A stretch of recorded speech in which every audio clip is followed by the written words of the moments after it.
Welcome to Tech Ties and Human Vibes, where we explore the tech that powers modern businesses and drives innovation. I'm Adam, and with me is Nancy. We'll be talking to entrepreneurs, innovators, and industry experts about the tools they use, the challenges they face, and how technology is shaping the future of work. Let's dive in. Hey there, everybody. I am Nancy Henriquez, your host of Tech Ties and Human Vibes, here with my co-host, Adam. How's it going, guys? the first man ever. The first man ever. Oh, Nancy. Love Okay. it. And this is what we do. We sit around and we talk. Right?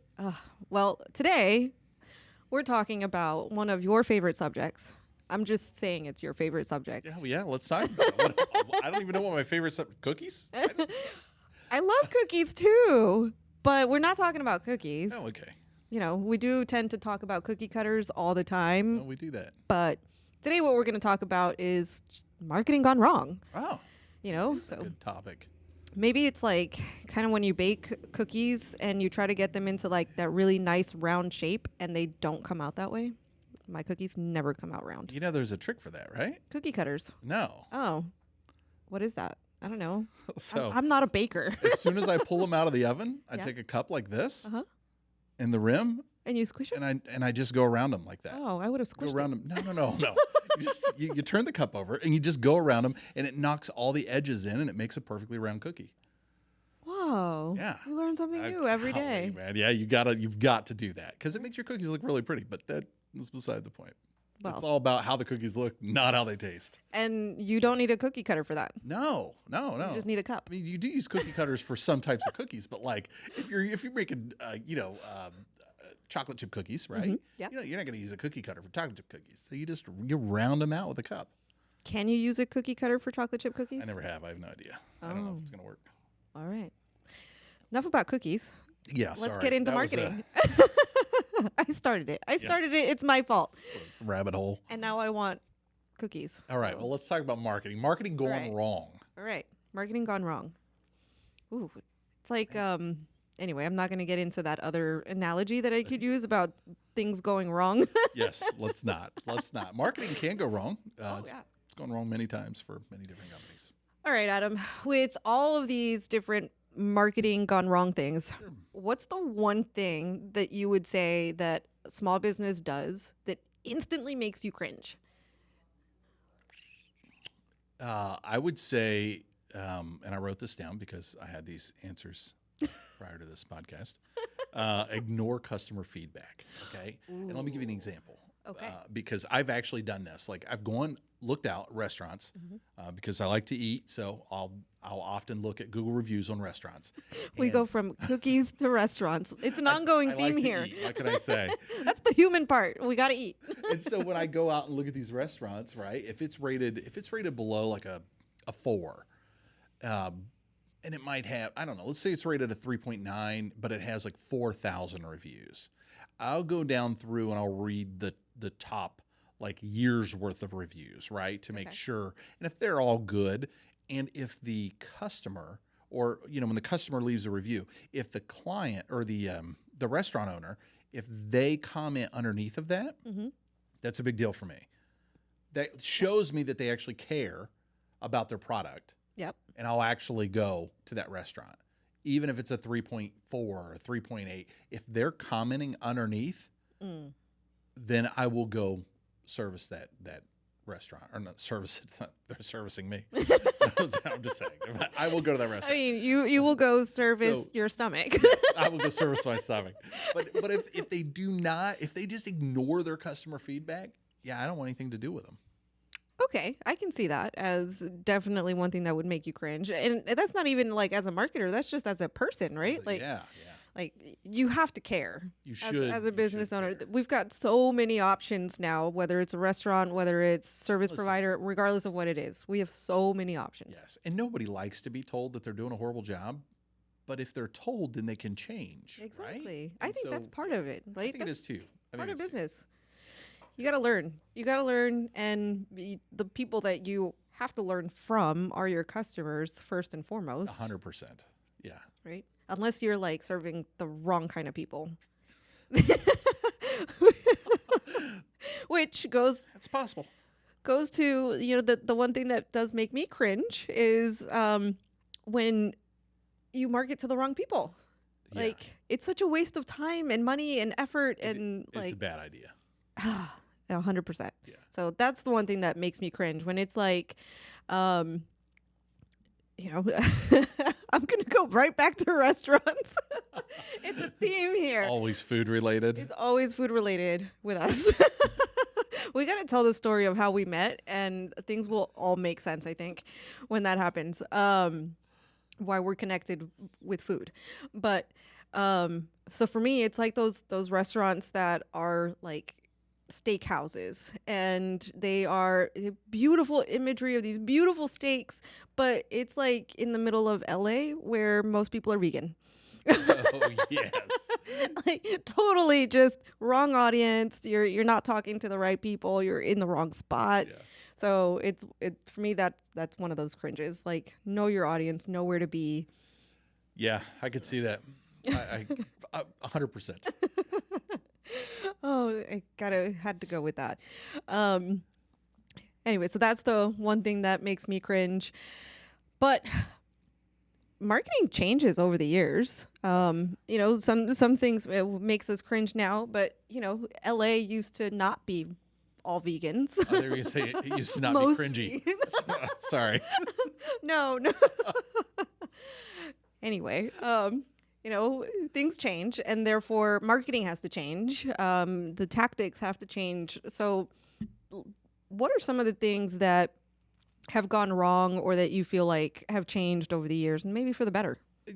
Yeah, I mean, marketing's going to change, and it has a lot to do with human behavior changing, right? Yeah. I mean, we're always adapting. We're always doing something different. Back in the day, when I was growing up, we're not the same. You grew up differently than I did, in a different era.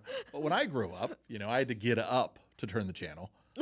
I know it's a big different concept. I mean, maybe I was in diapers, learning to walk to go change the channel. You probably were. But there would be a TV ad come on, right? Mm-hmm. It was interruptive. It was interruptive marketing.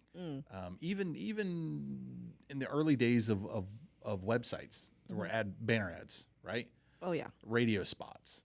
Yep. I mean, do you even listen to the radio anymore? No. You get in the car and it just syncs to your Yeah. music that you're streaming. Oh yeah. Yeah. So CarPlay. these are things that used to be an issue. It's really not an issue anymore. Like, it's not interruptive anymore, right? It's more engaging. So there's very specific content marketing, and it's very specific to you, and they want you to engage with the brand. And that's really the way marketing has changed over the years. Yeah, I see that as going from more of a promoting of corporations to promoting of relationships and people. Yeah. Right? Like, it's almost like over time we've kind of realized that we're not buying from businesses, we're buying from people that make up the businesses. That's why we have influencers, right? Right. Yeah. Oh, I love that. Yeah, that's true. That's one thing that has definitely changed. Yeah. The influencer era. Like, it's the same product, it's just different marketing. Yeah. Oh yeah. What would you say, like, is one of the biggest mistakes that businesses or small businesses make again and again when it comes to not adapting some of those changes? I mean, that's a good question. I guess one of the biggest mistakes, I think, that this might not go hand in hand with what you just asked, but one of the biggest mistakes I see that small businesses make are marketing to the wrong demographic, to the wrong group of people, right? Right. And I can use this for an example. Don't put steaks all over in front of people that are vegan. Yeah. Well, my example is I got a mailer and I wish I'd brought it with me, and I'm pretty sure that I didn't. I'd get a mailer, I don't know, a few weeks ago. Do you check your mailbox? My wife does. Oh. I don't check it because I don't care. I don't check my mailbox. Well, she does. She will check the mail. But right now we're living in an apartment complex. I don't know. There's 150 units, right, throughout the complex, and I get this mailer, and it's for a tree trimming service. Oh, Lord. Now, this mailer's a big one. It's a panoramic. It's a huge mailer. They had to pay close to $1 a piece. It's color, both sides. It's hard, $1 a piece. They had probably 150 units got the same mailer. Oh, boy. There's not one person in that apartment complex that needs a tree trimmed. Nope. Not one person. So it's a huge mishap, right? And I'm sure whatever company they chose to send this mail didn't do their job right. So they didn't vet their vendor, one. Yeah. Or if they did it themselves, they just wasted $100. And it's a small business too. And $150 for a small business, that's a lot of money, just a waste of money. Oh, yeah. Yeah. So, yeah, I think. So that very it's clear. more of a like spread. And when you are doing a spread like that, or casting a wide net, I should say, Yeah. Sure, you can get lucky.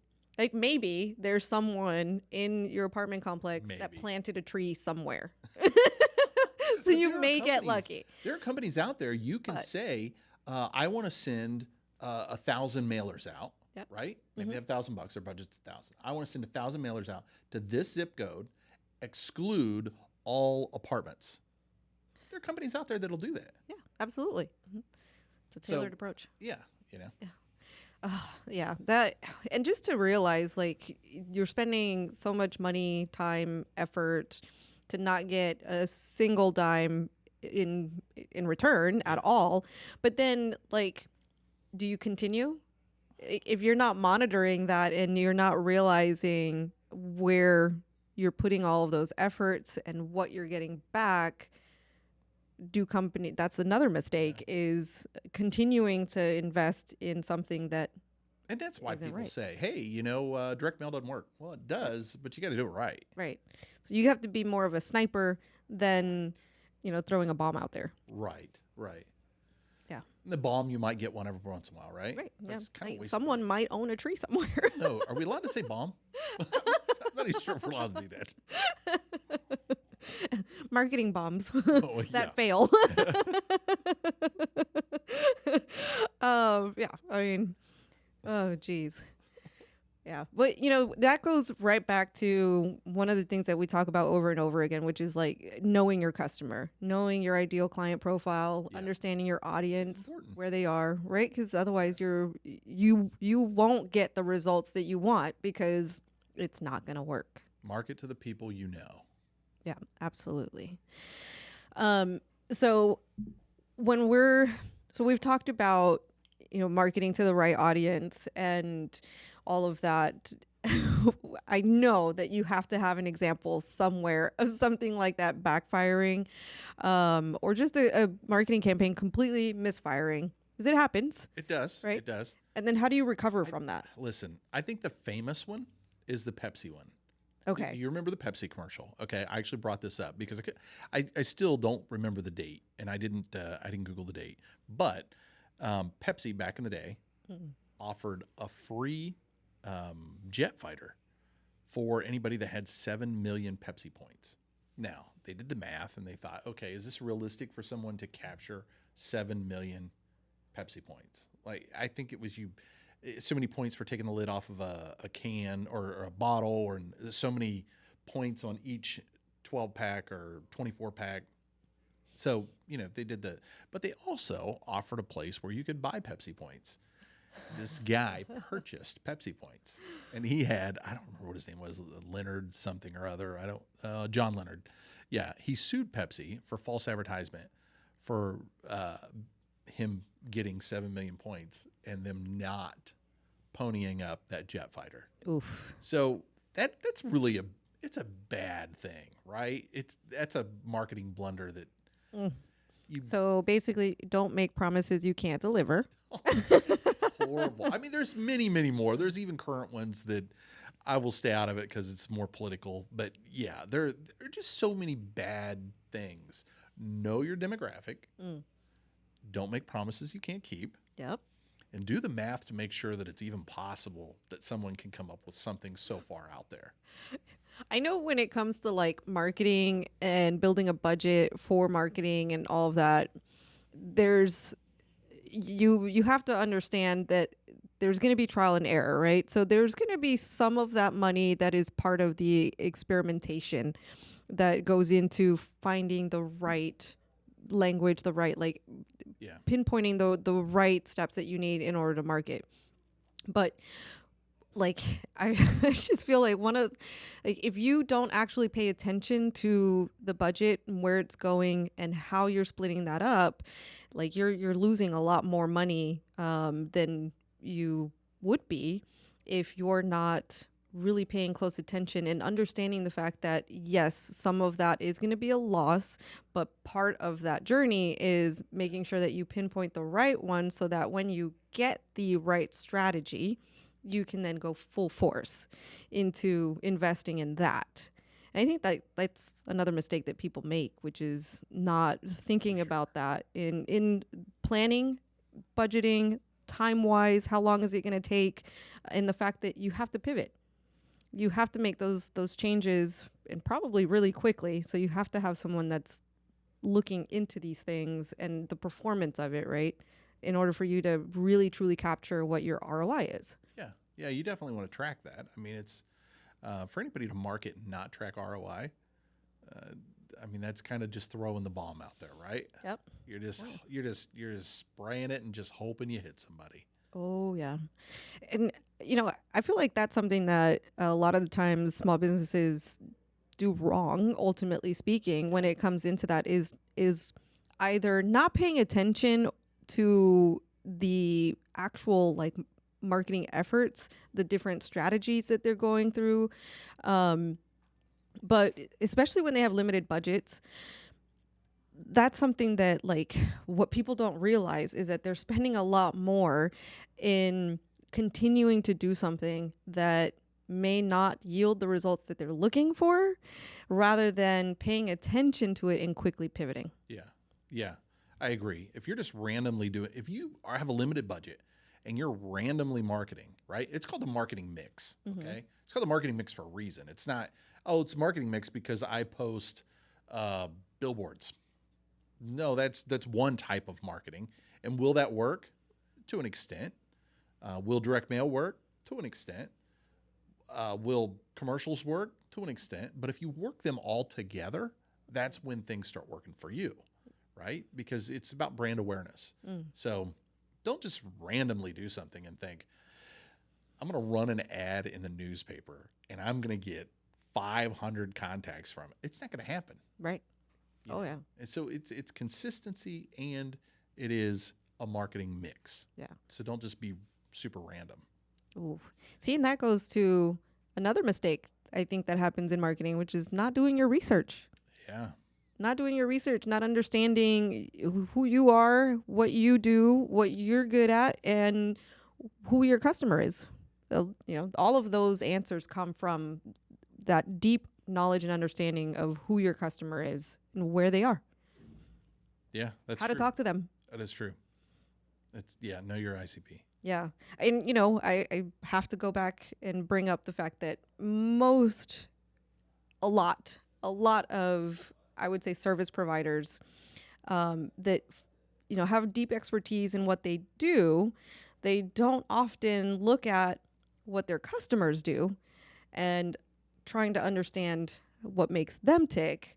And so that's something that, you got to go back to, again, knowing your ICP and having a deep understanding of them. Like, who are they? Where do they hang out? What do they do? Where do they read? And I feel like most people know this stuff. But it's the actual research that isn't done. Exactly. So that's the mistake, that you go in there thinking, I think I know who it is. I make a list of who it is, the characteristics, so on and so forth. But then they don't actually do the research to find out where is it that they're hanging out. Exactly. Where should I put my dollars and my efforts into, or time, ultimately. So I get frustrated with Lids. Are you familiar with the company Lids? Yes. Okay. So they sell baseball caps. They sell lots of different types of apparel and things like that, but they're known for their hats. I wear hats. I got one on today. I bought this one at Lids. And so I love going in there and looking at Lids, looking at hats.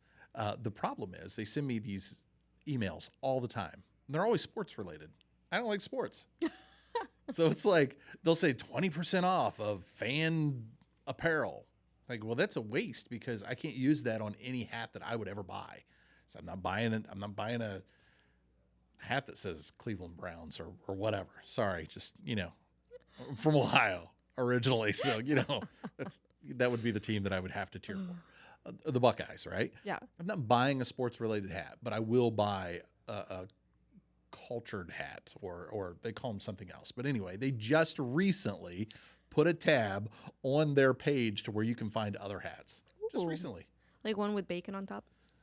I've not seen that, but I could. Going back to food. Going back to food. That piece of bacon I had for breakfast this morning, maybe I just slap it up there. Right. I can definitely see you wearing a hat with a piece of bacon on top. I would. I would have no problem wearing a bacon hat. Yeah, those are the coupons that you need. It is. It absolutely is. Oh, love it. Love it. Well, we're coming up on time here. And like always, I want to make sure that we leave everyone with a really good piece of advice. So, small business owners, speaking of hats, wear many hats. Yeah.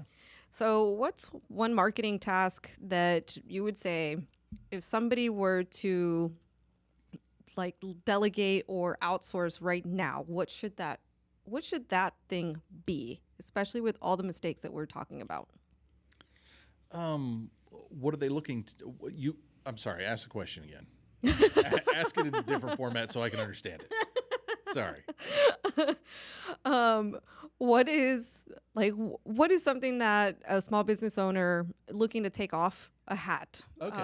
And what could they outsource that one? Right. What's piece? that one piece that they should outsource I really to think avoid a mistake? I think it depends on the business. Okay. But I would say maybe consult with a company that could help find your ICP. Okay. And I think that could alleviate a lot of issues in your marketing, because if you can find that out, then that changes your marketing message, right? Yep. So if I was a small business, I had a lot of money, but I had enough to maybe pay somebody to do a little bit of marketing for me, I would pay somebody to find my ICP, to find that customer that I know I should be marketing to. Love that. Yep. That makes perfect sense. And then from there, you can take off because now you know your audience. Yeah. You know where to find them, how to talk to them, and what will pique their interest enough to give you a call. Exactly. Beautiful. I love it. All right. That was easy. Oh. I'm glad that it was easy. It doesn't have to be hard. It really doesn't. It doesn't. Right. So sometimes you just got to find the right people to help you. That's true. Love it. I love it. Well, Adam, this is it. Nancy, it's been great. It has been. So hopefully next time you're wearing a bacon hat. I'm definitely going to look for one. Okay, perfect. I'm going to Google it right now.